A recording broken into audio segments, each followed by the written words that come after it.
Welcome back to the channel. After being asked numerous times about the finish on my Hinderer XM-18's lock side, I've decided to share the main reasons for this mod and the full process.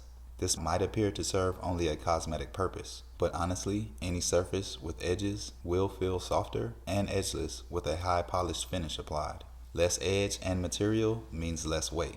This scale began with a blue working finish, then I winked it to remove the anode layer.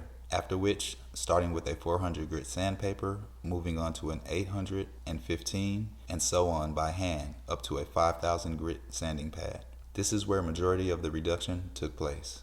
When stacked side by side, the difference goes undetected, but the actual numbers reveal the full story.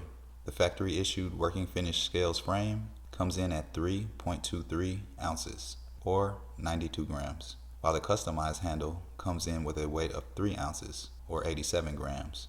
And even though it cannot be seen, the difference can definitely be felt.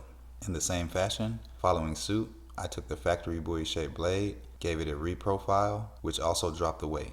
This factory spear point blade tips the scales at 2.15 ounces, while the modded blade's weight is 1.73 ounces. The initial aspect is the weight difference. But once I figured out how to properly swap Hinderer blades, many more options opened up.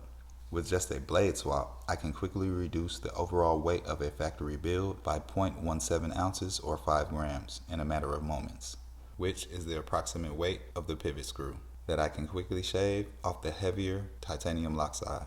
And the same applies to the modded blade. I can take a factory build, install my blade, and shave 0.42 ounces or 12 grams off without having to physically mod anything. As for the finish, titanium can prove difficult to bring all the way up to a full mirror, more so if the quality isn't that great.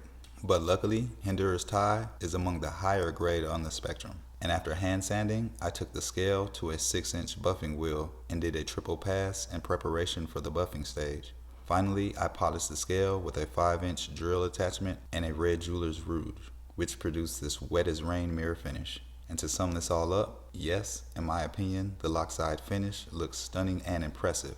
The XM, branded and advertised as an overbuilt workhorse that it absolutely is. This scratch magnet of a finish isn't currently offered to my knowledge, which is understandable. And honestly, the weight reduction attributes are much more attractive, personally, for me that is. Please share this content, hit the like button, and comment down below with your thoughts on the handle reduction. And as always, sub to the channel for future content. And with that, I'll be signing off from the Fuller Fanatic.